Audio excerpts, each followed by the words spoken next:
అండి welcome back to Rahmat kitchen. ఈరోజు మంచి హెల్తీ రెసిపీ చేసుకోబోతున్నామండి.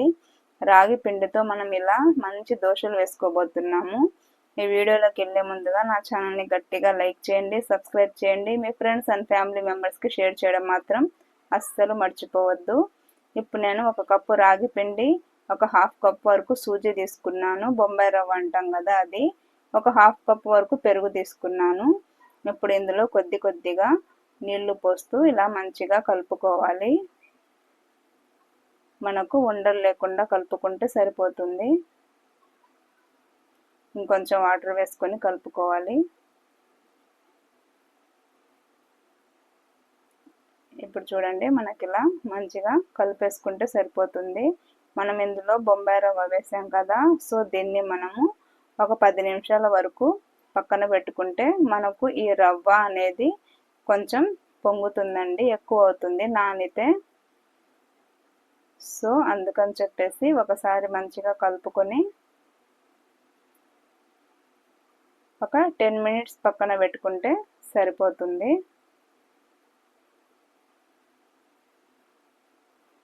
ఇప్పుడు చూడండి, ఒక 10 నిమిషాల తర్వాత ఇప్పుడు మనం దీన్ని ఒక మిక్సీ జార్లోకి వేసుకొని మిక్సీ పట్టుకోవాలి. ఒక రౌండ్ తిప్పితే సరిపోతుందండి.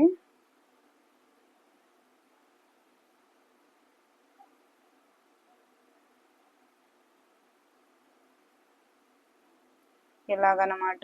మనం ఈలోపు ఒక మీడియం సైజు ఉల్లిపాయని సన్నగా కట్ చేసుకోవాలి. పచ్చిమిర్చి, కరివేపాకు, కొత్తిమీర అవన్నీ కట్ చేసి పెట్టుకోవాలి. ఇప్పుడు కొత్తిమీర, పచ్చిమిర్చి, కరివేపాకు, ఉల్లిపాయలు వేస్తున్నాను.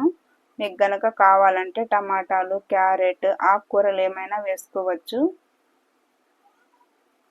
సో నేనైతే ఇప్పుడు నా దగ్గర ఉన్నవే వేస్తున్నాను. ఇది చాలా టేస్టీగా ఉంటుందండి. మనం రాగి పిండితో ఏం చేసినా కానీ మంచి టేస్టీగా ఉంటాయి. సో పిల్లలు సంగటి, జావా అలాంటివి తినడానికి ఇష్టపడరు కదా. సో ఈ విధంగా కనుక చేసి పెడితే వాళ్ళకు ఖచ్చితంగా నచ్చుతుంది. ఇప్పుడు నేను ఇందులో ఒక 2 స్పూన్లు నువ్వులు వేస్తున్నాను. నువ్వులు హెల్త్కు చాలా మంచిది, కాల్షియం ఉంటుంది. ఇది ఫైబర్ రిచ్ ఫుడ్ అండి. మనకు ఒక్కటి తింటే చాలు, టమ్మీ ఫుల్గా అనిపిస్తుంది. ఇప్పుడు ఒక 2 స్పూన్స్ కొబ్బరి పొడి కూడా వేస్తున్నాను. మీరు పచ్చి కొబ్బరి ఉన్నా వేసుకోండి. సో నా దగ్గర పచ్చి కొబ్బరి అవైలబుల్గా లేదు, అందుకని నేను ఎండు కొబ్బరి వేస్తున్నాను. ఇదంతా ఒకసారి మంచిగా కలిపేసుకొని రుచికి సరిపడా ఉప్పు వేసుకోవాలి. సో ఇప్పుడు ఇంకొకసారి మంచిగా కలిపేసుకోవాలి.